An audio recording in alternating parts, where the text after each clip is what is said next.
Welcome into the Sack in the Box podcast. I am joined by Pittsburgh Steelers receiver Chase Claypool. Chase, how you doing today? I'm doing good, my man. Appreciate you having me on. How you doing?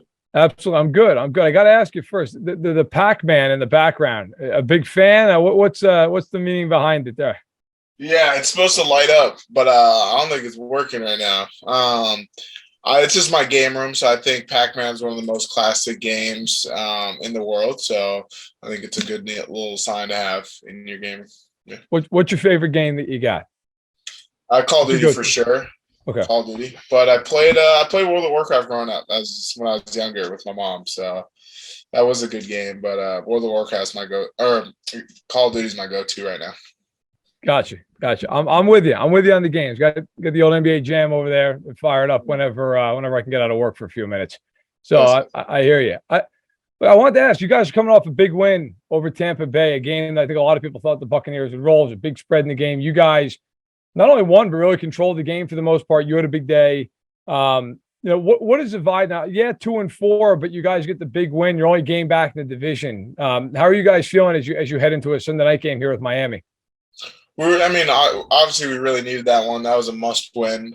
So I think we're feeling good, but we can't get caught up on this one win and figure things are going to go, just perfect for us the rest of the season. So I think even though we're excited about the win, we're kind of trying to leave it in the past so we don't get caught up on it. And then because we know we got a really big opponent ahead of us with Tua coming back, especially. You talk about Tua on your side, if healthy, Kenny Pickett there for you. How have you felt he's come along this season? Of course, you're only first-round quarterback in the draft this year, starting now for a little bit. What are your thoughts on Kenny and his development here as he tries to establish himself in Pittsburgh? Yeah, I think he's done a really good job maintaining and developing his confidence when it comes to not only just throwing the ball, but in his own overall play, the understanding of the playbook, the understanding of what guys on the field are about to do, the understanding of defenses. So I think he's done a really good job of sharpening those skills, and it's been fun to watch. Now, I remember last year we spoke to Juju Smith-Schuster, and I asked him about Mike Tomlin, and he told a story about how he was late to a training camp practice because he was signing some autographs. And he said Mike told him that if he's late again for a practice, he'll fine him so bad that his grandparents will feel it, or his grandkids will feel it, rather. I'm curious, you've been with Mike Tomlin now for a few years. What is a story you have maybe about Mike that either would just surprise some fans or be funny? Give a little insight into who he is behind the demeanor. I think Coach T is a lot more it's hard. You can personable. I guess that's the word I'm looking for. He doesn't, when we're in the stretch lines and all this and that, like when we're on the field, when we're stretching, he will talk about it's not just football with him, he'll talk about funny things going on in the world. He'll talk about your family, he'll ask about things that you wouldn't expect a head coach of that caliber to even care for. So I think to kind of understand how he goes through, he knows exactly when to switch the switch on for football and when to switch it off. So people really respect that, and they can get closer with him. So I just think in general he's just that kind of guy. I got to ask you, you went to Notre Dame. The Fighting Irish having a little bit of a struggle this year, 3-3 coming off the loss to Stanford, got UNLV coming up. Where do you think the program's going right now with Notre Dame? What do you think they need to do to kind of get this thing rolling, get back on track a little bit? Yeah, it's definitely a tough season, especially as an alum trying to cheer him on and not get made fun of in my locker room.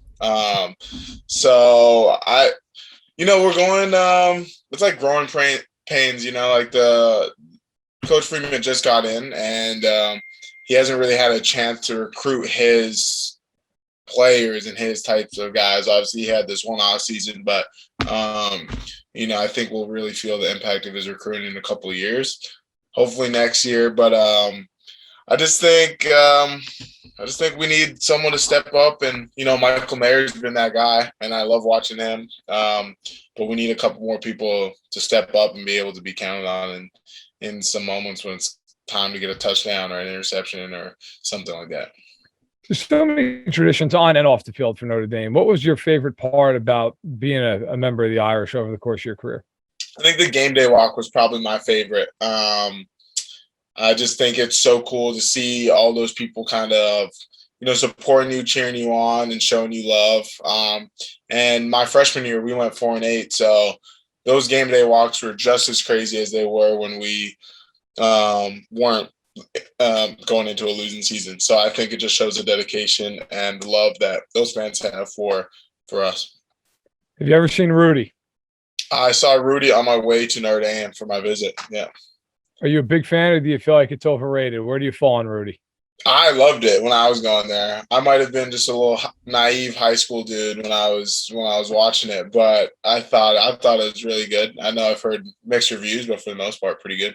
I'm with you. It's an all-time classic. Look, I know you're splitting hairs here, and certainly don't want to offend the fan base, but what has been more special to you, Saturdays or Sundays, or even Fridays under the lights as a high school player? Which gives you that adrenaline that maybe the other two don't?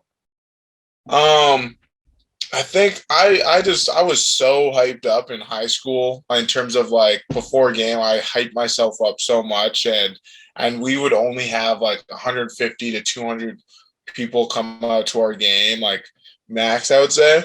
So I think not because the environment or anything, but just because looking back at it where I am now, I think it's so cool that I would like be super hyped and super excited to go play football when there's only a couple hundred people watching. So I think it's just a reminder that I don't do it for how many people are watching me. I just do it because I love to do it. Coming from Canada, like how different is it? Because obviously, if you're a kid from Texas, you've got a million recruits coming to look at you, or a million scouts coming to recruit you. You've got offers if you're a big name player. Coming from Canada, I mean, obviously there are players that come down, but it's not nearly as many as from America. How do you feel the process is different coming from Canada to this and playing as it is just being a kid already in America and then going to a school there? I think it's when being in Canada, I think it's just extremely hard to get recruited. I think I got super lucky when I was recruited. I think part of the reason why it's so hard is because most of Canada plays Canadian rules football, which is super different, especially as a receiver if you're playing in that league. So you get a running start to the line. You can do a whole bunch of different things. The end zones are bigger, all that. So get recruited. And another thing is obviously the level of competition and the funding and all that goes into sport in America versus Canada. So I think I just got super lucky when it came down to the recruiting process and that. Did you, growing up, did you want to play in the CFL or the NFL? I wanted to play in the CFL growing up because we had a CFL team, and I honestly I didn't know the major differences of CFL and NFL. To me, they were both the same in terms of how exciting and how cool. I didn't really look into like money or anything like that. But I would go to these little CFL football camps with all these BC Lion players, and I idolized them. I thought it was the coolest thing ever to be there. So I kind of grew up wanting to be like them. At what point did you realize, like, you know what? No, I want to play in the NFL, and B, like, I'm good enough. I'm good enough to play in the NFL.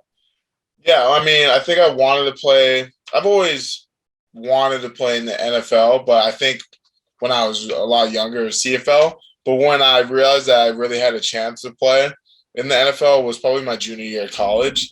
My first few years of college, I was like focusing a lot more on school, I would say, and like trying to get internships and job shadows and all that stuff and trying to set myself up. And then my last junior/senior year, I was like obviously still focused on school, but like that was when I was like, hey, I really have a chance of doing this. So I was even more dedicated for football. So I think junior year of college. Being from Canada, are you a big hockey fan? Yeah, I am. I grew up playing hockey and watching hockey, but when the Canucks lost to the Bruins in the Stanley Cup Finals, I kind of stopped watching. But I still love the sport. Okay, so you grew up a Canucks fan then, I'm assuming, Yeah, based off that answer. Okay, fair enough. The Sedin twins. yeah. All right, so I guess a few more questions here with you. So now that you're established, hey, you're gonna have an NFL career, everything's worked out. If you didn't have an NFL career coming out of Notre Dame, you talked about schooling, what would you have done? What would have been your career path?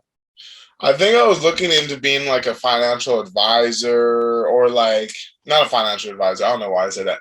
Like I was in financial consulting. So I wanted to do something with like athletes doing their money, but I didn't totally want to be a financial advisor. I just wanted to kind of like consult them. I wanted to be I wanted to work for a firm where I could travel and pitch ideas or try to acquire, like get like mergers and acquisitions going. I didn't really know what I wanted to do because I had an internship at a bank that wasn't really for me. So I didn't really know exactly what I wanted to do. Maybe I would have owned a clothing brand. I'm not sure. Okay. All right. So after you played, you still have interest in being a financial consultant for players now that you've been a player and you see the inside? For sure, as a little part-time, full-time job, maybe steering guys in the right direction or something like that. Potentially, yeah.